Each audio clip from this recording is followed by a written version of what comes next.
Hallelujah. ದೇವರ ಪರಿಶುದ್ಧ ನಾಮಕ್ಕೆ ಮಹಿಮೆ ಉಂಟಾಗಲಿ. ಈ ಹೊಸ ತಿಂಗಳಲ್ಲಿ ದೇವರ ಪಾದದಲ್ಲಿ ನಾವು ಕೂಡಿ ಬರೋದಕ್ಕೆ ಆತನು ಕೊಟ್ಟಂತ ಒಳ್ಳೆಯ ಅವಕಾಶಕ್ಕಾಗಿ ಆತನಿಗೆ ನಾನು ಹೆಚ್ಚಾದ ವಂದನೆಯನ್ನು ನಾನು ಸಲ್ಲಿಸ್ತೇನೆ. ಒಂದು ಕ್ಷಣ ಕೂಡ ನಮ್ಮನ್ನು ಆತನು ಕೈ ಬಿಟ್ಟಿರಲಿಲ್ಲ. ಹಲ್ಲೆಲೂಯಾ. ಕಳೆದ ತಿಂಗಳಲ್ಲಿ ನಾವು ಧ್ಯಾನಿಸ್ತಾ ಬಂದ ಕಾರ್ಯ ಇವತ್ತು ನಾನು ಒಂಚೂರು ಸಮ್ಮರಿ ಕೊಡಲು ನಾನು ಬಯಸುತ್ತೇನೆ. ದೇವರ ಕಟ್ಟಳೆಗಳನ್ನು ಹಿಂಬಾಲಿಸುವವರಿಗೆ ಆಶೀರ್ವಾದ, ವಿಧೇಯರಾಗಿರುವವರಿಗೆ ಆಶೀರ್ವಾದ. ಅವಿಧೇಯರಾಗಿರುವವರಿಗೆ ಶಾಪವು, ದಂಡನೆಯು, ಶಿಕ್ಷೆಯು ಸಿಕ್ಕುವುದನ್ನು ನಾವು ನೋಡ್ತಾ ಬಂದೆವು. ಅದರಲ್ಲಿ ವಿಶೇಷವಾಗಿ ಇಸ್ರೇಲ್ ಜನರು ದಾಸತ್ವದಲ್ಲಿ ಇದ್ದಾಗ ಆ ಒಂದು ಸಮಯದಲ್ಲಿ ದೇವರು ಅವರು ಬಹಳವಾಗಿ ಕಷ್ಟಪಡುವುದನ್ನು, ನೋವನ್ನು ಅವರು ಅನುಭವಿಸುವುದನ್ನು ನೋಡಿ ಅಲ್ಲಿ ಇಸ್ರೇಲ್ ಜನರು ದೇವರನ್ನು ಕೂಗುವಾಗ ದೇವರು ಅಬ್ರಹಾಂ, ಈಸಾಕ, ಯಾಕೋಬನಿಗೆ ಕೊಟ್ಟಂತ ವಾಗ್ದಾನವನ್ನು ಸ್ಮರಿಸಿ ತನ್ನ ದಾಸನಾದ ಮೋಸೆಯನ್ನು ಕಳುಹಿಸಿ ಅವನ ಮುಖಾಂತರ ದೊಡ್ಡ ಮಹತ್ವ ಕಾರ್ಯವನ್ನು ಮಾಡಿ ಆ ಐಗುಪ್ತ ದೇಶವನ್ನು ಬಾಧೆಯಿಂದ ಹೊಡೆದು ಕೆಂಪು ಸಮುದ್ರ ಅಡ್ಡಿಯಾಗಿ ಬಂತು. ಆವಾಗ ದೇವರು ಅದನ್ನು ವಿಭಾಗಿಸಿ ತನ್ನ ಸ್ವಕೀಯ ಜನರನ್ನು ಅದ್ಭುತಕರವಾಗಿ ಅವರು ಅರಣ್ಯದಲ್ಲಿ ನಡೆಸಿಕೊಂಡು ಬಂದದನ್ನು ನಾವು ನೋಡುತ್ತೇವೆ. ಫಾರೋನ್ ಕೈಯಿಂದ ತಪ್ಪಿಸಿ ಕಾಪಾಡಿದರು.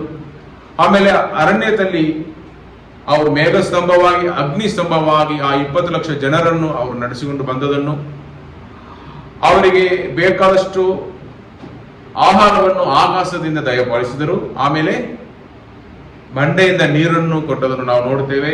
ವೈರಿಗಳಿಂದ ತಪ್ಪಿಸಿ ಕಾಪಾಡಿ ಅವರಿಗಾಗಿ ಯುದ್ಧ ಮಾಡಿ ಜಯವನ್ನು ಕೊಟ್ಟದನ್ನು ನಾವು ನೋಡುತ್ತೇವೆ. ಸೀನಾಯಿ ಬೆಟ್ಟದ ಮೇಲೆ ದೇವರು ಇಳಿದು ಬಂದು ಅವರೊಂದಿಗೆ ಒಂದು ಒಡಂಬಡಿಕೆಯನ್ನು ಅವರು ಮಾಡಿಕೊಳ್ಳುತ್ತಾರೆ. ಅದರಲ್ಲಿ ನಾನು ಕೊಟ್ಟಿರುವ ಕಟ್ಟಳೆಗಳನ್ನು ನೀವು ಹಿಂಬಾಲಿಸಿದರೆ ನೀವು ಆಶೀರ್ವಾದವನ್ನು ಹೊಂದುವಿರಿ, ಅದಕ್ಕೆ ವಿಧೇಯರಾಗಿದ್ದರೆ ಆಶೀರ್ವಾದ ಹೊಂದುವಿರಿ, ಅವಿಧೇಯರಾಗಿದ್ದರೆ ನಿಮಗೆ ದಂಡನೆ ಆಗ್ಬೋದು ಎಂದು ದೇವರು ಅಲ್ಲಿ ಒಂದು ಒಡಂಬಡಿಕೆಯನ್ನು ಮಾಡಿಕೊಳ್ಳುತ್ತಾರೆ.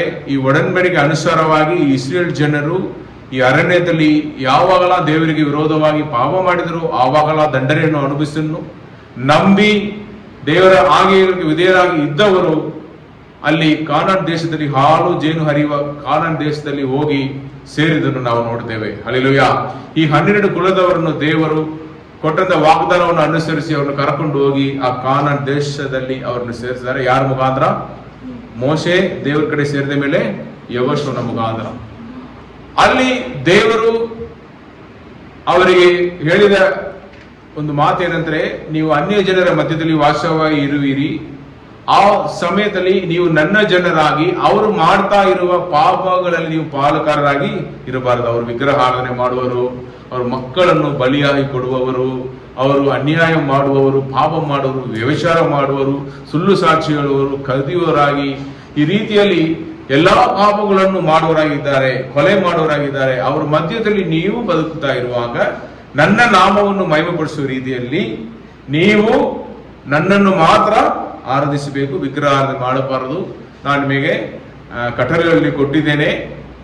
6 ದಿವಸ ಕೆಲಸ ಮಾಡೋರು, 1 ದಿವಸ ನೀವು ವಿಶ್ರಾಂತಿ ದಿವಸವಾಗಿ ಕೊಟ್ಟಿದ್ದೇನೆ. ಅದರಲ್ಲಿ ನನ್ನ ಪ್ರಸನ್ನತೆಯಲ್ಲಿ ಬಂದು ಕೃತಜ್ಞತೆ ಉಳ್ಳವರಾಗಿ ನೀವು ಆರಾಧಿಸಬೇಕು.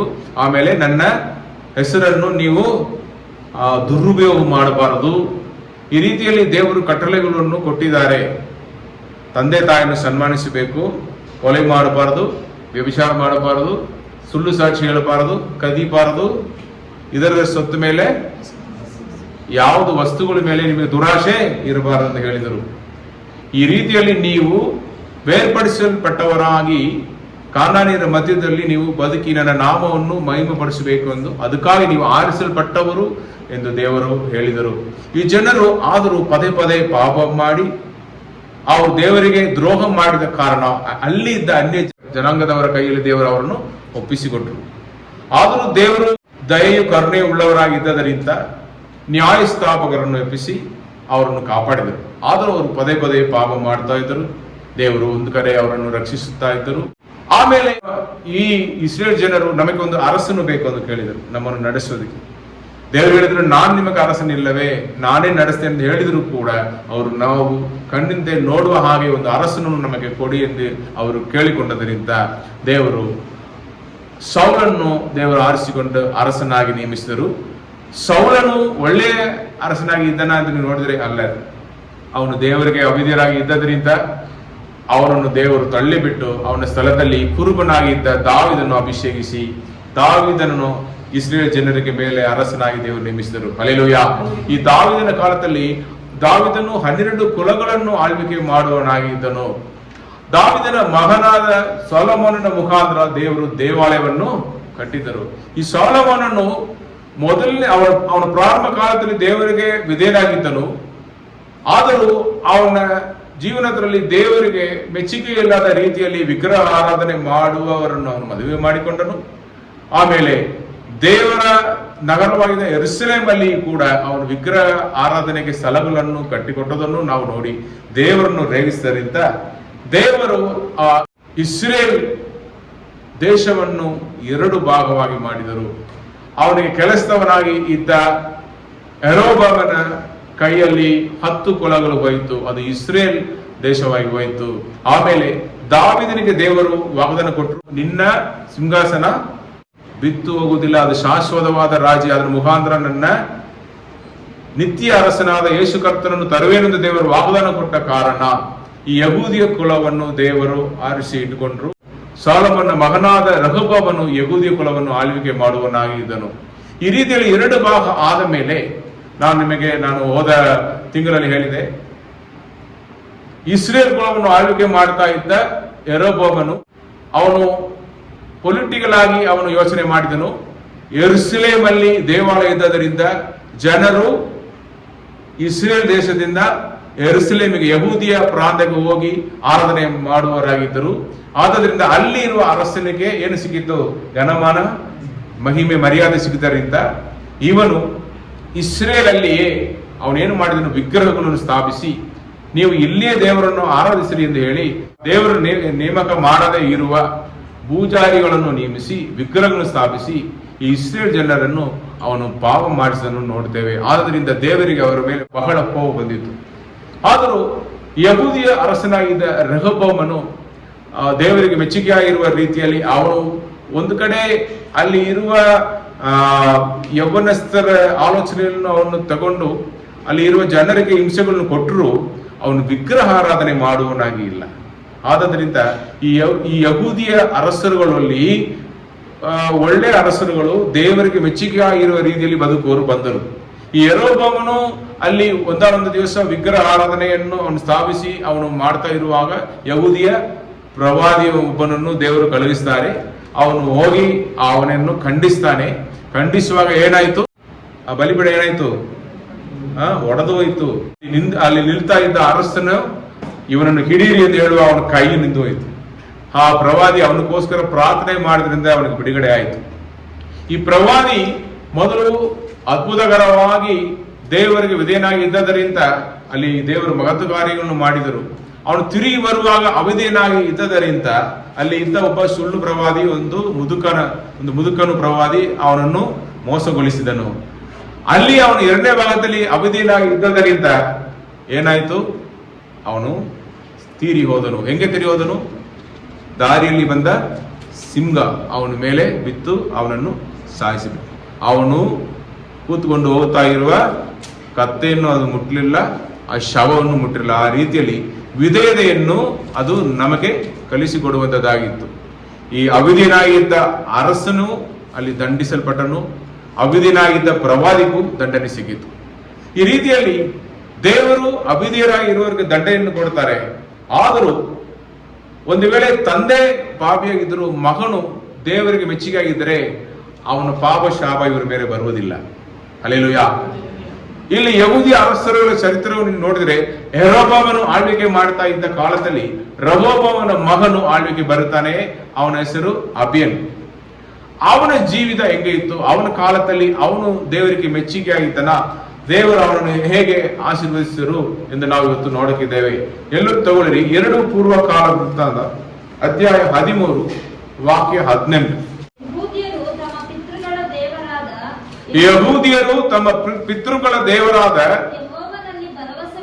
ಯೆಹೋವನಲ್ಲಿ ಭರವಸೆ ಇಟ್ಟದರಿಂದ ಬಲಗೊಂಡರು. ನೀವು ನೋಡಿದರೆ ಇನ್ನೊಂದು ಟ್ರಾನ್ಸ್ಲೇಷನ್ ಅಲ್ಲಿ, KERV ಟ್ರಾನ್ಸ್ಲೇಷನ್ ಅಲ್ಲಿ, ಯಹೂದಿಯರು ತನ್ನ ಪಿತೃಗಳ ದೇವರಾದ ಯೆಹೋವನಲ್ಲಿ ಭರವಸೆ ಇಟ್ಟದರಿಂದ ಅವರು ಜಯಶಾಲಿಗಳಾದರು. ಹಲ್ಲೆಲೂಯಾ. ಅವರು ಜಯಶಾಲಿಗಳಾದರು. ನಾವು ಈ ತಿಂಗಳಲ್ಲಿ ಜಯಶಾಲಿಗಳಾಗುವೆವು. ಯಾವಾಗ ಜಯಶಾಲಿಗಳಾಗಿ ನಾವು ಬದುಕುವೆವು ನಮ್ಮ ಜೀವನದಲ್ಲಿ ಎಂದು ನಾವು ನೋಡಿದರೆ, ಈ ಅಬಿಯನ ಜೀವನ, ಈ ಅಬಿಯನ್ನು ಸಂಧಿಸಿದ ಯುದ್ಧ, ನೀವು ಸತ್ಯವೇದದಲ್ಲಿ ನೀವು ಈ ಅಧ್ಯಾಯದಲ್ಲಿ ನೋಡುವಾಗ ಯಹೂದ್ಯರಿಗೂ ಇಸ್ರೇಲ್ ಜನರಿಗೂ ಮಧ್ಯದಲ್ಲಿ ಯುದ್ಧ ನಡೀತಾ ಇತ್ತು. ಈ ಯುದ್ಧದಲ್ಲಿ ಈ ಅಬಿಯನ್ನು ಮಾಡಿದ ಏನು, ಹೇಗೆ ಅವನು ಜಯವನ್ನು ಹೊಂದಿಕೊಂಡನು ಎಂದು ನಾವು ಇವತ್ತು ಧ್ಯಾನಿಸಿದ್ದೇವೆ. 13ನೇ ಅಧ್ಯಾಯ 1ನೇ ವಾಕ್ಯದಿಂದ ಓದಿರಿ. ಯಾರೊಬ್ಬಾಮನ ಆಳ್ವಿಕೆಯ 18ನೇ ವರ್ಷದಲ್ಲಿ ಅಬಿಯನು ಯೆಹೂದದ ಅರಸನಾಗಿ ಯೆರೂಸಲೇಮಿನಲ್ಲಿ 3 ವರ್ಷ ಆಳಿದನು. ಇವನಿಗೂ ಯಾರೊಬ್ಬಾಮನಿಗೂ ಯುದ್ಧ ನಡೆಯಿತು. ಅಬಿಯನು 4 ಲಕ್ಷ ಮಂದಿ ರಣವೀರರನ್ನು ಆರಿಸಿಕೊಂಡು ಬಂದು ಯುದ್ಧ ಪ್ರಾರಂಭಿಸಿದನು. ಇಲ್ಲಿ ಅಬಿಯನು 4 ಲಕ್ಷ ರಣವೀರರನ್ನು ಆರಿಸಿಕೊಂಡು ಇವತ್ತು ಯುದ್ಧವನ್ನು ಪ್ರಾರಂಭಿಸಿದ್ದಾನೆ. ಯಾರೊಬ್ಬಾಮನು 8 ಲಕ್ಷ ಶ್ರೇಷ್ಠರಾದ ಭಟರೊಡನೆ ಅವನಿಗೆ ವಿರೋಧವಾಗಿ ಬಂದು ವ್ಯೂಹ ಕಟ್ಟಿದನು. ಯಾರೊಬ್ಬನು ಎಷ್ಟು ಲಕ್ಷ ಜನರನ್ನು ಕರ್ಕೊಂಡು ಬಂದಿದ್ದಾನೆ? 8 ಲಕ್ಷ. ವ್ಯತ್ಯಾಸ ಏನು? 4 ಲಕ್ಷ. ಹಲ್ಲೆಲೂಯ. ಇವತ್ತು ಈ ಯುದ್ಧದಲ್ಲಿ ಈ ಅಬಿಯನು ಏನು ಮಾಡಿದನು ಎಂದು ನಾವು ಇವತ್ತು ಧ್ಯಾನಿಸೋಣ. ಆಗ ಅಬಿಯನು ಎಫ್ರಾಯಿಮ್ ಪರ್ವತ ಪ್ರದೇಶದಲ್ಲಿರುವ ಚೆಮಾರೈ ಎಂಬ ಬೆಟ್ಟದಲ್ಲಿ ನಿಂತು, ಯಾರೊಬ್ಬಾಮನೇ, ಎಲ್ಲಾ ಇಸ್ರಾಯೇಲ್ಯರೇ, ನನ್ನ ಮಾತನ್ನು ಕೇಳಿರಿ. ಯೆಹೋವನು ಉಪ್ಪಿನ ಒಡಂಬಡಿಕೆಯಿಂದ ದಾವೀದನಿಗೂ ಅವನ ಸಂತಾನದವರಿಗೂ ಇಸ್ರಾಯೇಲ್ಯರ ಮೇಲೆ ಶಾಶ್ವತವಾದ ಅರಸುತನವನ್ನು ಕೊಟ್ಟಿದ್ದಾನೆಂದು ನಿಮಗೆ ಗೊತ್ತಿಲ್ಲವೋ? ಹೀಗಿದ್ದರೂ ದಾವೀದನ ಮಗನಾದ ಸೊಲೊಮೋನನ ಸೇವೆಯಲ್ಲಿದ್ದ ನೇಬಾಟನ ಮಗನಾದ ಯಾರೊಬ್ಬಾಮನು ಎದ್ದು ತನ್ನ ತನಿಗೆ ವಿರೋಧವಾಗಿ ತಿರುಗಿ ಬೀಳುವಲ್ಲಿ ಕಾಕಪೋಕರು ದುಷ್ಟರು ಆಗಿರುವ ಜನರು ಅವರನ್ನು ಕೂಡಿಕೊಂಡು, ಆ ಸಮಯದಲ್ಲಿ ಎಳೆ ಪ್ರಾಯದವನು, ಮೃದು ಸ್ವಭಾವವುಳ್ಳವನು, ತಮ್ಮೆದುರಿನಲ್ಲಿ ನಿಲ್ಲಲಾರದವನು ಆದ ಸೊಲೊಮೋನನ ಮಗ ರೆಹಬ್ಬಾಮನಿಗೆ ಮಾರ್ಗನೆತ್ತು ಬಲಗೊಂಡರು. ಆಗ ನೀವು ದೊಡ್ಡ ಗುಂಪಾಗಿರುವುದರಿಂದಲೂ ಯಾರೊಬ್ಬಾಮನು ನಿಮಗೆ ದೇವರುಗಳೆಂದು ಮಾಡಿಕೊಟ್ಟ ಬಂಗಾರದ ಬಸವ ಮೂರ್ತಿಗಳು ನಿಮ್ಮಲ್ಲಿರುವುದರಿಂದಲೂ ದಾವೀದನ ಸಂತಾನದವರ ಕೈಯಲ್ಲಿರುವ ಯೆಹೋವನ ರಾಜ್ಯಕ್ಕೆ ವಿರೋಧವಾಗಿ ನಿಂತು ಗೆಲ್ಲಬಹುದೆಂದು ನೆನೆಸುತ್ತೀರೋ? ನೀವು ಯೆಹೋವನ ಯಾಜಕರಾದ ಆರೋನನ ಸಂತಾನದವರನ್ನು, ಲೇವಿಯರನ್ನು ಓಡಿಸಿ ಬಿಟ್ಟು ಅನ್ಯ ದೇಶಗಳವರಂತೆ ನಿಮಗೋಸ್ಕರ ಪೂಜಾರಿಗಳನ್ನು ಮಾಡಿಕೊಂಡಿರಲ್ಲ. ನಾನು ಪೂಜಾರಿಯಾಗಿ ಪ್ರತಿಷ್ಠಿತನಾಗಬೇಕೆಂದು ಒಂದು ಎಳೆ ಹೋರಿಯನ್ನು 7 ಟಗರುಗಳನ್ನು ತೆಗೆದುಕೊಂಡು ಬಂದ ಪ್ರತಿಯೊಬ್ಬನು ದೇವರಲ್ಲದವುಗಳಿಗೆ ಪೂಜಾರಿಯಾದನಷ್ಟೇ. ನಮಗಾದರೂ ಯೆಹೋವನು ದೇವರಾಗಿರುತ್ತಾನೆ. ಹಲ್ಲೆಲೂಯ. ಅವನು ಜಯಶಾಲಿಯಾಗಿ ಇದ್ದಕ್ಕೆ ಮೊದಲನೇ ಕಾರಣ ಏನಂದ್ರೆ, ನಮಗಾದರೂ ಯೆಹೋವನು ಸರ್ವಶಕ್ತನು ದೇವರಾಗಿ ಇದ್ದಾನೆ. ಹಲ್ಲೆಲೂಯ. ನಮ್ಮ ದೇವರು ಯಾರು? ನಮಗಾಗಿ ಪ್ರಾಣವನ್ನು ಕೊಟ್ಟು ಪರಿಶುದ್ಧ ರಕ್ತವನ್ನು ನಮಗಾಗಿ ಸುರಿಸಿ ನಮ್ಮ ಪಾಪಗಳನ್ನು ಕ್ಷಮಿಸಿ ನಂಬುವವರಿಗೆ ರಕ್ಷಣೆಯು ನಿತ್ಯ ಜೀವನು ನಮಗೆ ದಯಪಾಲಿಸಿರುವ ಯೇಸು ಕರ್ತನೇ ದೇವರು, ವಿಗ್ರಹಗಳು ಅಲ್ಲ. ನಮಗಾಗಿ ಪ್ರಾಣ ಕೊಟ್ಟ ದೇವರೇ ನಮ್ಮ ದೇವರು. ಹಲ್ಲೆಲೂಯ. ಅವನು ಹೇಳ್ತಾನೆ, ನೀವು ಆರಿಸಿಕೊಂಡಿದ್ದೀರಿ, ಇದು ನೀವು ಆರಿಸಿಕೊಂಡಿರುವ ದೇವರು.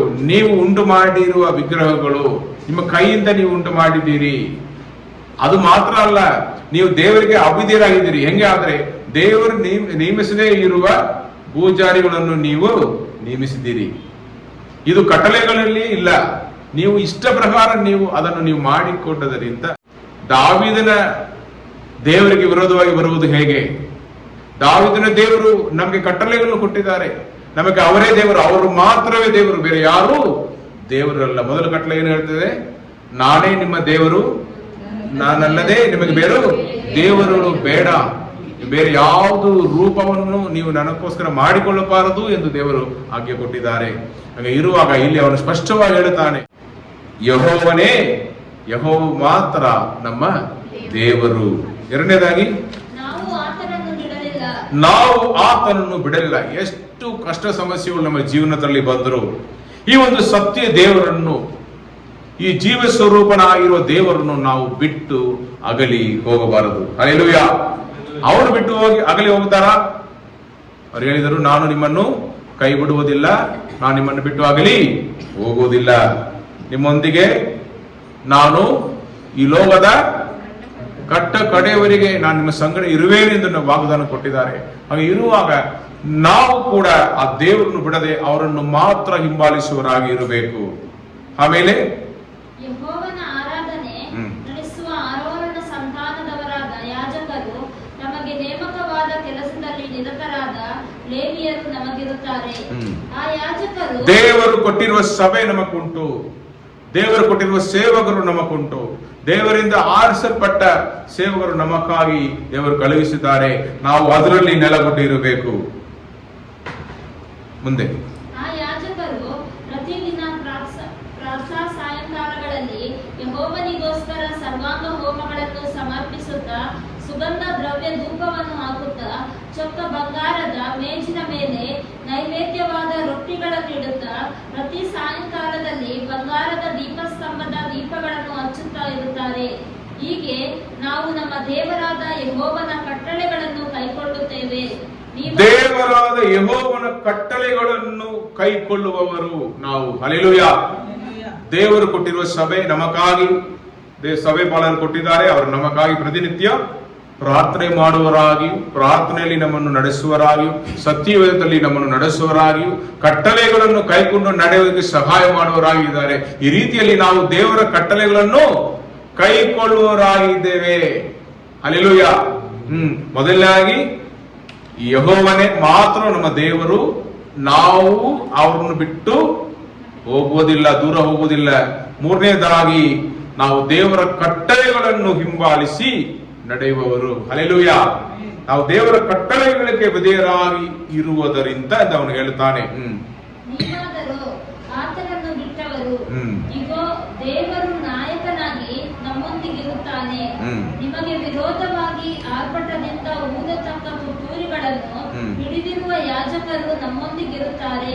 ಇಸ್ರಾಯೇಲ್ಯರೇ, ನಿಮ್ಮ ಪಿತೃಗಳ ದೇವರಾದ ಯೆಹೋವನೊಡನೆ ಯುದ್ಧ ಮಾಡಬೇಡಿರಿ, ನೀವು ಸಫಲರಾಗಲಿಕ್ಕಿಲ್ಲ ಎಂದು ಕೂಗಿ ಹೇಳಿದನು. ಅವ್ರು ಹೇಳ್ತಾರೆ, ದೇವರು ನಮಗೆ ನಾಯಕನಾಗಿ ನಮ್ಮೊಂದಿಗಿದ್ದಾನೆ. ಹಲ್ಲೆಲೂಯಾ. ದೇವರ ಕಟ್ಟಳೆಗಳನ್ನು ಹಿಂಬಾಲಿಸುವರೊಂದಿಗೆ ದೇವರು ನಾಯಕನಾಗಿ ಅವರನ್ನು ನಡೆಸುವರಾಗಿ ಜೊತೆಯಲ್ಲಿ ಇದ್ದಾನೆ. ಅವರು ನಮಗಾಗಿ ಯುದ್ಧ ಮಾಡುವನು, ನೀವು ಗೆಲ್ಲಲಾಲಿರಿ. ಹಲ್ಲೆಲೂಯಾ. ನೀವು ಜಯ ಹೊಂದುವುದಿಲ್ಲ ಎಂದು ಅವರನ್ನು ನೋಡಿ ಹೇಳ್ತಾನೆ. ನೀವು ಯುದ್ಧಕ್ಕೆ ಬರಬೇಡ, ನೀವು ಖಂಡಿತವಾಗಿ ಸೋಲುಗಳನ್ನು ಸಂಧಿಸುವಿರಿ ಎಂದು ಅವನು ಎಚ್ಚರಿಕೆ ಮಾತನ್ನು ಕೊಡುತ್ತಾನೆ. ಆಮೇಲೆ ಯೆಹೂದ್ಯರ ಹಿಂದೆ ಹೊಂಚು ಹಾಕುವುದಕ್ಕೋಸ್ಕರ ತನ್ನ ಸೈನ್ಯದ ಒಂದು ಗುಂಪನ್ನು ಕಳುಹಿಸಿದನು. ಹೀಗೆ ಸೈನ್ಯವು ಯೆಹೂದ್ಯರ ಎದುರಿನಲ್ಲಿಯೂ ಹೊಂಚು ಹಾಕುವವರು ಅವರ ಹಿಂದೆಯೂ ಇದ್ದರು. ಯೆಹೂದ್ಯರು ತಿರುಗಿಕೊಂಡು ತಮ್ಮ ಮುಂದೆಯೂ ಹಿಂದೆಯೂ ಯುದ್ಧ ಪ್ರಾರಂಭವಾಗಿರುವುದನ್ನು ಕಂಡು ಯೆಹೋವನಿಗೆ ಮೊರೆಯಿಟ್ಟರು. ಹಲ್ಲೆಲೂಯಾ. ಇಲ್ಲಿ ನೀವು ನೋಡಿದರೆ, ಇಲ್ಲಿ ಇಷ್ಟು ಹೇಳಿದ ಮೇಲೆಯೂ ಯೆರೊಬ್ಬಾಮನು ಅವನೇನು ಮಾಡ್ತಾನೆ? ಮುಂದೆ ಹಿಂದೆ ಎರಡು ಕಡೆ ಹೊಂಚು ಹಾಕುತ್ತಾನೆ. ಆಂಬುಷ್ ಎಂದು ಹೇಳ್ತೇವೆ. ಆ ರೀತಿಯಲ್ಲಿ ಮುಂದೆ ಹೋದ್ರು ಯುದ್ಧ, ಹಿಂದೆ ಹೋದ್ರು ಯುದ್ಧ, ತಪ್ಪಿಸಿಕೊಳ್ಳುವುದಕ್ಕೆ ಆಗುವುದೇ ಇಲ್ಲ. ಆ ರೀತಿಯಲ್ಲಿ ಅವನು ಅವರನ್ನು ಪೂರ್ಣವಾಗಿ ಆವರಿಸಿಕೊಂಡಿದ್ದಾನೆ. ಈ ಒಂದು ಪರಿಸ್ಥಿತಿಯಲ್ಲಿ 8 ಲಕ್ಷ ಸೈನಿಕರು ಅಲ್ಲಿ ಇದ್ದಾರೆ, ಇವರು ಬರೀ 4 ಲಕ್ಷ. ಇವರು ಎಂತವರಾಗಿ ಇದ್ದರು ಸತ್ಯವೇದ ಹೇಳ್ತದೆ. ಅವನೇ ಅಬಿಯನೇ ಅರಸನೇ ಹೇಳ್ತಾನೆ, ನಾವು ಯೆಹೋವನನ್ನು ದೇವರಾಗಿ ಯೆಹೋವನನ್ನು ಮಾತ್ರ ನಾವು ಆರಿಸಿಕೊಂಡಿದ್ದೇವೆ, ನಾವು ಕೈ ಬಿಟ್ಟಿರಲಿಲ್ಲ, ಕಟ್ಟಳೆಗಳನ್ನು ನಾವು ಹಿಂಬಾಲಿಸಿ ನಡೆಯುವವರು. ಆದದಿಂದ ಈ ದೇವರು ನಮಗೆ ನಾಯಕನಾಗಿ ಇದ್ದಾನೆ ಎಂದು ನಂಬಿ ಅವನು ಪ್ರಾರ್ಥನೆ ಮಾಡ್ತಾನೆ. ಕಟ್ಟಳೆಗೆ ವಿಧೇಯರಾಗಿ ಇರುವವರೇ ನೀತಿವಂತರು. ಅಂತವರು ಪ್ರಾರ್ಥನೆ ಮಾಡುವಾಗ ದೇವರು ಅವರಿಗಾಗಿ ಇಳಿದು ಬಂದು ಯುದ್ಧ ಮಾಡುತ್ತಾರೆ. ಹಲ್ಲೆಲೂಯಾ. ನೀವು ನೋಡಿದರೆ ಯೆಹೋವನಿಗೆ ಅವನು ಮೊರೆ ಇಟ್ಟನು. ಈ ಒಂದು ಪರಿಸ್ಥಿತಿಯನ್ನು ನೋಡುವಾಗ ಯೆಹೋವನಿಗೆ ಅವನು ಮೊರೆ ಇಟ್ಟನು. ಸತ್ಯವೇದ ಹೇಳುತ್ತದೆ, ಯಾಜಕನು ತುತ್ತೂರಿಗಳನ್ನು ಊದಿದರು, ಅನಂತರ ಜನರು ಆರ್ಭಟಿಸಿದರು. ಅವರು ಆರ್ಭಟಿಸಿದ ಕೂಡಲೇ ಅವರು ದೇವರನ್ನು ಸ್ತುತಿಸಿ ಕೊಂಡಾಡಿದ ಸಮಯದಲ್ಲಿ ದೇವರು ಯಾರೊಬ್ಬನನ್ನು ಎಲ್ಲ ಇಸ್ರಾಯೇಲರನ್ನು ಅಬಿಯನಿಂದಲೂ ಯೆಹೂದ್ಯರಿಂದಲೂ ಅಪಜಯಪಡಿಸಿದರು. ಹಲ್ಲೆಲೂಯಾ. ಅವರನ್ನು ಸೋಲಿಸಿದರು. ದೇವರು ಇಳಿದು ಬಂದು ಅವರಿಗಾಗಿ ಯುದ್ಧ ಮಾಡಿದರು. ಇಸ್ರಾಯೇಲರು ಯೆಹೂದ್ಯರ ಎದುರಿನಿಂದ ಓಡಿ ಹೋದರು. ದೇವರು ಇಸ್ರಾಯೇಲನ್ನು ಇವರ ಕೈಗೆ ಒಪ್ಪಿಸಿದರು. ಹಲ್ಲೆಲೂಯಾ. ಅಬಿಯನು ಅವನ ಜನರು ಅವರಲ್ಲಿ ಅನೇಕರನ್ನು ಸಂಹರಿಸಿಬಿಟ್ಟರು. ಅವರ ಜನರು ಅವರಲ್ಲಿ ಅನೇಕರನ್ನು ಸಂಹರಿಸಿಬಿಟ್ಟರು. ಇಸ್ರಾಯೇಲ್ ಭಟರಲ್ಲಿ ಹತರಾಗಿ ಬಿದ್ದವರು 5 ಲಕ್ಷ ಮಂದಿ. ಇಸ್ರಾಯೇಲ್ ಭಟರಲ್ಲಿ ಹತವಾಗಿ ಬಿದ್ದವರು 5 ಲಕ್ಷ ಮಂದಿ. ಹಲ್ಲೆಲೂಯಾ. ಹೀಗೆ ಇಸ್ರಾಯೇಲರು ಆ ಕಾಲದಲ್ಲಿ ತಗ್ಗಿಸಲ್ಪಟ್ಟರು. ಯಹೂದಿಯರು ತಮ್ಮ ಪಿತೃಗಳ ದೇವರಾದ ಯೆಹೋವನಲ್ಲಿ ಭರವಸೆ ಇಟ್ಟದರಿಂದ ಅವರು ಜಯ ಹೊಂದಿದರು. ಹಲ್ಲೆಲೂಯಾ. ನಾವು ದೇವರ ಮೇಲೆ ನಂಬಿಕೆ ಇಟ್ಟವರಾಗಿ ನಾವು ಬದುಕುವರಾದರೆ ದೇವರ ಮೇಲೆ ಮಾತ್ರ ನಿಮಗೆ ನಂಬಿಕೆ ಇರಬೇಕು. ಹಲ್ಲೆಲೂಯಾ. ಈ ಕಡೆ ನಂಬಿಕೆ, ಈ ಕಡೆ ಒಂದು ನಂಬಿಕೆ, ಆ ಕಡೆ ಒಂದು ನಂಬಿಕೆ, ಡಾಕ್ಟರನ್ನು ನಂಬೋದು, ಹಣವನ್ನು ನಂಬೋದು, ಜನರನ್ನು ನಂಬೋದು, ಇದೆಲ್ಲ ಬಿಟ್ಬಿಡಿರಿ. ದೇವರ ಮೇಲೆ ನಂಬಿಕೆ ಇದ್ರೆ ದೇವರಲ್ಲಿ ಮಾತ್ರ ನಂಬಿಕೆ ಇಡಿರಿ. ಹಲ್ಲೆಲೂಯಾ. ನಿಮಗೆ ಒಂದು ಕಷ್ಟ ಬಂದ್ರೆ ಯಾರನ್ನು ಹುಡುಕಿದ್ದೀರಿ? ಏದಾದ್ರು ರೋಗ ಬಂದ್ರೆ ಒಳ್ಳೆ ಡಾಕ್ಟರ್ ಯಾರು ಅಂತ ನಾವು ಗೂಗಲ್ ಅಲ್ಲಿ ಹೋಗಿ ಸರ್ಚ್ ಮಾಡ್ತೇವೆ, ಇಲ್ಲ ನಾವು ಫೋನ್ ಮಾಡಿ ವಿಚಾರಿಸ್ತೇವೆ. ನಾನು ನಿಮಗೆ ಹೇಳುತ್ತೇನೆ, ವಿಶ್ವಾಸಿಗಳಾಗಿ ಇರುವ ನಿಮಗೆ ಮೊದಲನೇದಾಗಿ ನಿಮಗೆ ಸ್ಮರಣೆಗೆ ಬರಬೇಕಾಗಿರುವುದು ದೇವರು ಮಾತ್ರ. ಹಲ್ಲೆಲೂಯಾ.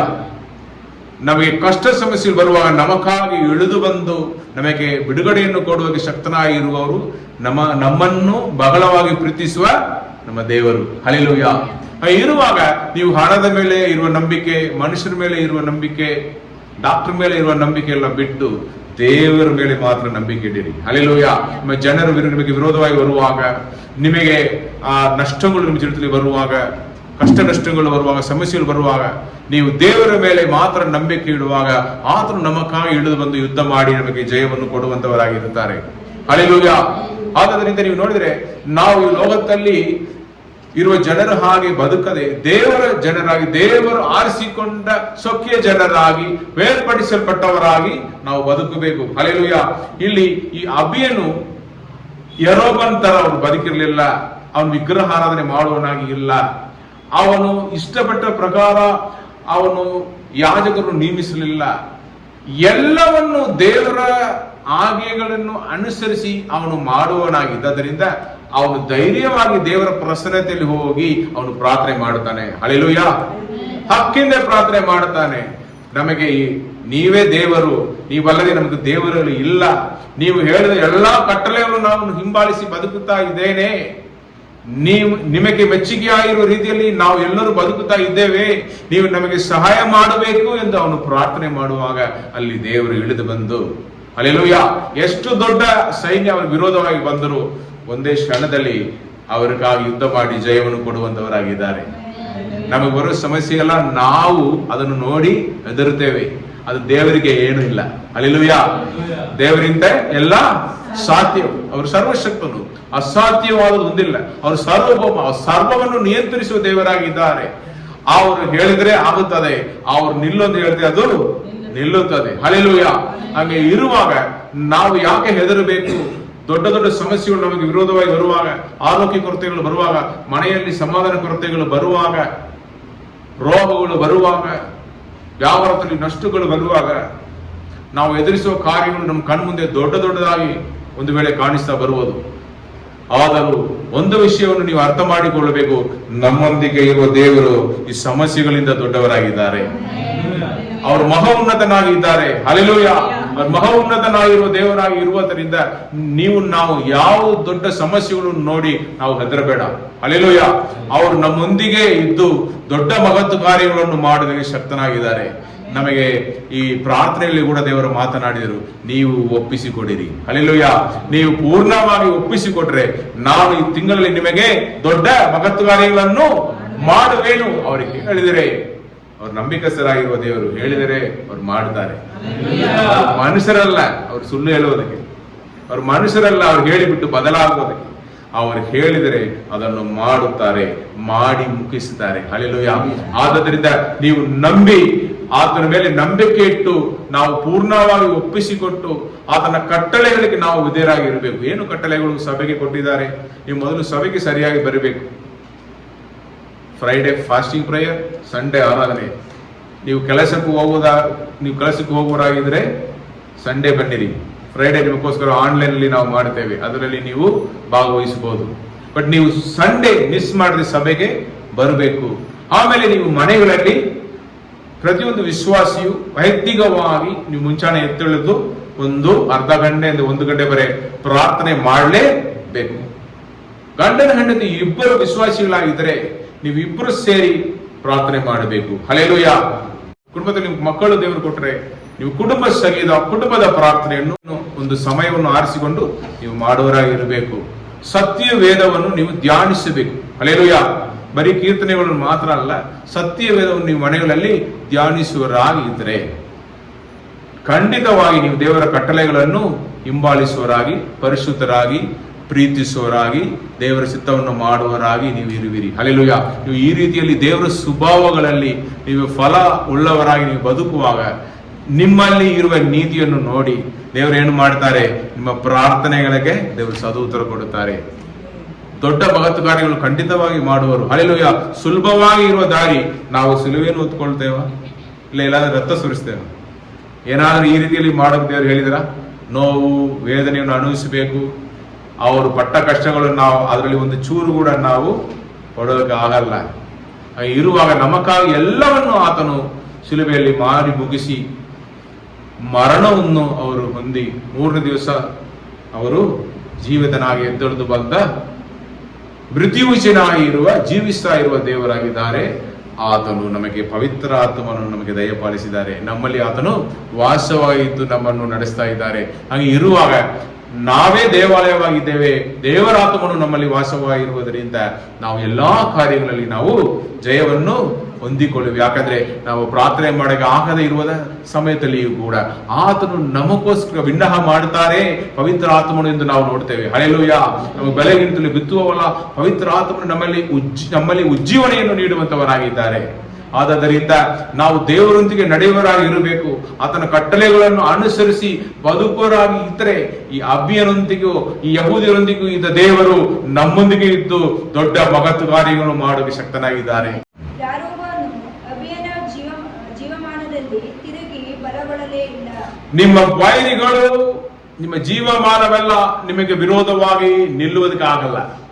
ಅವರು ತಿರುಗಿ ಎದ್ದು ಬಂದು ನಿಮ್ಮನ್ನು ನಾಶ ಮಾಡೋಕೆ ದೇವರು ಬಿಡುವುದೇ ಇಲ್ಲ. ಹಲ್ಲೆಲೂಯಾ. ನೀವು ದೇವರಿಗೆ ವಿಧೇಯರಾಗಿದ್ದರೆ, ನೀವು ದೇವರ ಕಟ್ಟಳೆಗಳನ್ನು ಅನುಸರಿಸಿ ಬದುಕುವರಾಗಿ, ಅವರೊಂದಿಗೆ ನಡೆಯುವರಾಗಿ, ಅನ್ಯೋನ್ಯತೆಯಲ್ಲಿ ನಡೆಯುವರಾಗಿ, ಪ್ರಾರ್ಥಿಸುವರಾಗಿ, ಸತ್ಯವೇದ ಧ್ಯಾನಿಸುವರಾಗಿ, ಸತ್ಯವೇದವನ್ನು ಅನುಸರಿಸಿ ಬದುಕುವರಾಗಿ ಇದ್ದರೆ ನಿಮಗೆ ವಿರೋಧವಾಗಿ ಯಾವುದು ದೊಡ್ಡ ಸಮಸ್ಯೆಯು ಯಾವ್ದು ವೈರಿಯು ನಿಲ್ಲುವುದಕ್ಕಾಗಲ್ಲ. ಹಲ್ಲೆಲೂಯಾ. ಇಲ್ಲಿ ಸಾಕ್ಷಿ ಉಂಟು. ಈ ಸತ್ಯವೇದ ಹೇಳುತ್ತದೆ ಅಭಿಯನು ದೇವರಿಗೆ ವಿಧೇಯರಾಗಿದ್ದರಿಂದ, ಯಹೂದ್ಯರು ದೇವರ ಆಜ್ಞೆಗಳನ್ನು ಅನುಸರಿಸಿ ಬದುಕಿದ್ದರಿಂದ ಅವರು ವೈರಿಗಳು ತಿರುಗ ಬಂದು ಅವರಿಗೆ ವಿರೋಧವಾಗಿ ನಿಲ್ಲುವುದಕ್ಕೆ ಆಗದೆ ಹೋಯಿತು ಅಂತ ನಾವು ನೋಡ್ತೇವೆ. ಹಲ್ಲೆಲೂಯಾ. ಮುಂದೆ ಹೋದ್ರಿ. ಯಾರನ್ನು ನೋಡಿದರು? ಯೆಹೋವನು ಯೆರೊಬಾಮನ್ನು ನೋಡಿದರು, ಅವನ ವೈರಿಯನ್ನು ಹೊಡೆದರು. ಹಲ್ಲೆಲೂಯಾ. ದೇವರು ಅವರನ್ನು ಸಾಯಿಸಿದರು. ಯಾರು ದೇವರ ಕಟ್ಟಳೆಗಳಿಗೆ ವಿಧೇಯರಾಗಿ ಇದ್ದಾರೋ ಅವರೇ ಜಯವನ್ನು ಹೊಂದುವರಾಗಿದ್ದಾರೆ. ನೀವು ದೇವರ ಕಟ್ಟಳೆಗಳಿಗೆ ವಿಧೇಯರಾಗಿದ್ದರೆ ಈ ತಿಂಗಳಲ್ಲಿ ಖಂಡಿತವಾಗಿ ಎಲ್ಲಾ ಕಾರ್ಯಗಳಲ್ಲಿಯೂ ಜಯವನ್ನು ಹೊಂದುವಿರಿ. ನಿಮ್ಮ ಮಕ್ಕಳ ವಿದ್ಯಾಭ್ಯಾಸದಲ್ಲಿ, ನೀವು ಮಾಡುವ ಕೆಲಸದಲ್ಲಿ, ನೀವು ಮಾಡುವ ವ್ಯಾಪಾರದಲ್ಲಿ, ನಿಮ್ಮ ಮನೆಗಳಲ್ಲಿ ಎಲ್ಲ ಕಾರ್ಯಗಳಲ್ಲಿ ದೇವರು ನಿಮಗೆ ಜಯವನ್ನು ಕೊಡೋದಕ್ಕೆ ದೇವರು ಶಕ್ತನಾಗಿದ್ದಾರೆ. ಮದುವೆ ಕಾರ್ಯವಾಗಿರಲಿ, ಭವಿಷ್ಯವಾಗಿರಲಿ, ಮಕ್ಕಳಾಗಿ ಏನಾಗಿರಲಿ, ನೀವು ಮಾಡುವ ಪ್ರಾರ್ಥನೆಗೆ ದೇವರು ಸದುತ್ತರ ಖಂಡಿತವಾಗಿ ಕೊಡುತ್ತಾರೆ. ಹಲ್ಲೆಲೂಯಾ. ಆದ್ದರಿಂದ ನೀವು ದೇವರಿಗೆ ವಿಧೇಯರಾಗಿ ಇರುವುದನ್ನು ಕಲಿತುಕೊಳ್ಳಿರಿ, ಅದು ಸಾಕು, ಬೇರೆ ಏನು ಬೇಡ.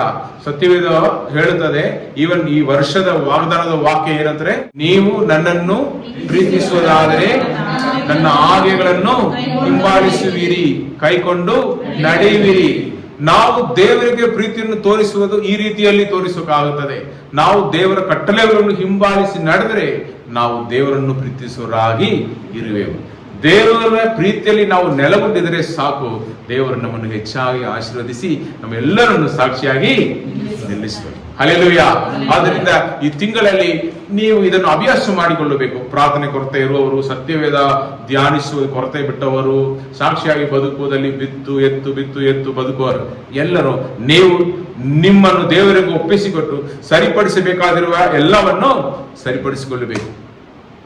ನೀವು ಅದೆಲ್ಲ ಸರಿಪಡಿಸಿಕೊಂಡು ನಿಮ್ಮ ಪ್ರಾರ್ಥನೆ ಜೀವನವನ್ನು ನೀವು ಚೆನ್ನಾಗಿ ಮಾಡುವುದಾದರೆ, ನೀವು ಸತ್ಯವೇದಕ್ಕೆ ಸಮಯ ಕೊಡುವುದಾದರೆ, ಸಾಕ್ಷಿಯಾಗಿ ಬದುಕುವುದರಲ್ಲಿ ನೀವು ಎಲ್ಲಿ ನೀವು ಪ್ರೀತಿ ತೋರಿಸಬೇಕು ಅಲ್ಲಿ ಪ್ರೀತಿ ತೋರಿಸಿ, ಎಲ್ಲಿ ನೀವು ಪಾಪದಿಂದ ದೂರವಾಗಿರಬೇಕೋ ಅಲ್ಲಿ ನೀವು ಒಂದು ಪಾಪದಿಂದ ದೂರವಾಗಿ ಇದ್ದು ಪರಿಶುದ್ಧ ಜೀವನ ನೀವು ಜೀವಿಸುವುದಾದರೆ ಖಂಡಿತವಾಗಿ ದೇವರು ಅದನ್ನು ನೋಡಿ, ಯಾಕಂದ್ರೆ ಅದು ಅವರಿಗೆ ಬಹಳ ಮೆಚ್ಚುಗೆ ಆಗಿರುವ ಒಂದು ಕಾರ್ಯ, ಖಂಡಿತವಾಗಿ ಅವರು ನಿಮ್ಮನ್ನು ಆಶೀರ್ವದಿಸಿ ನೀವು ಇರುವ ಸ್ಥಳದಲ್ಲಿ ನೀವು ತಲೆ ಎತ್ತಿ ನಡೆಯುವಂತೆ ಮಾಡುವರು.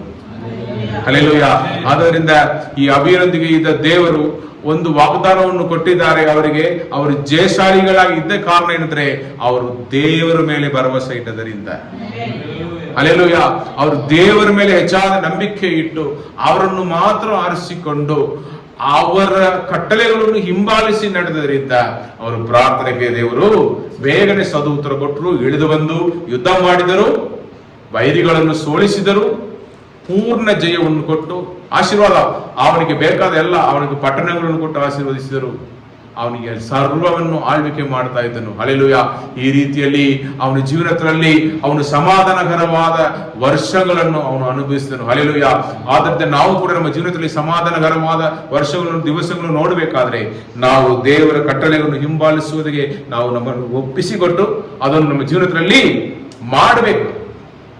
ನೀವು ಮಾಡಿದರೆ ಖಂಡಿತವಾಗಿ ಆಶೀರ್ವದಿಸಲ್ಪಟ್ಟವರಾಗಿ ಬದುಕುವಿರಿ, ದೇವರ ನಾಮವನ್ನು ಮಹಿಮೆಪಡಿಸುವಿರಿ. ಹಲ್ಲೆಲೂಯಾ.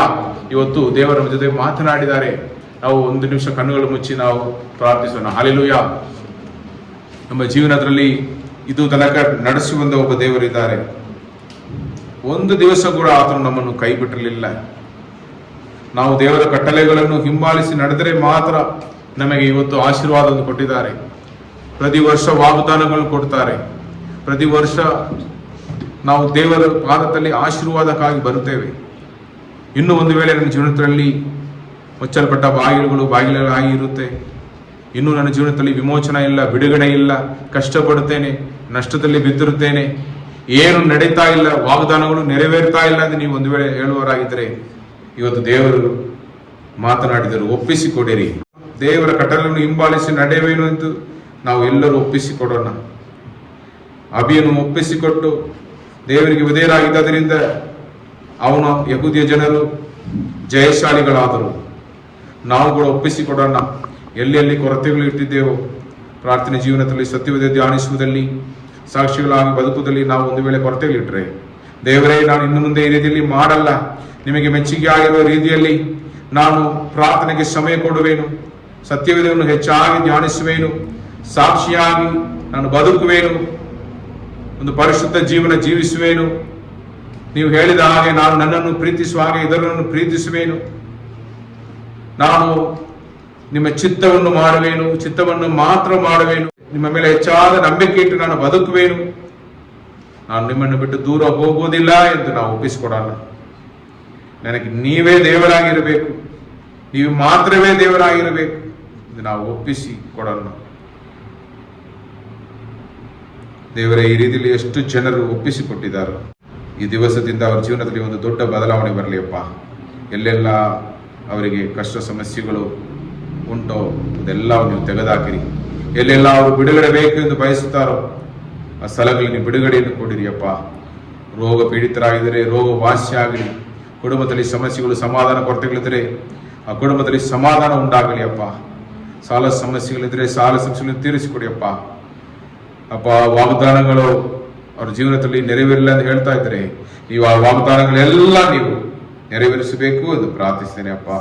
ಅವರ ಮಕ್ಕಳ ಭವಿಷ್ಯ, ಕುಟುಂಬದ ಕಾರ್ಯಗಳು ಎಲ್ಲದಲ್ಲಿಯೂ ಅವರು ಅಪ್ಪ ಖರೀದಿ ಮಾಡಬೇಕಂದಿರುವ ಕಾರ್ಯಗಳಲ್ಲಿ ಕೂಡ ದೇವರು ಸಹಾಯ ಮಾಡಿರಿ.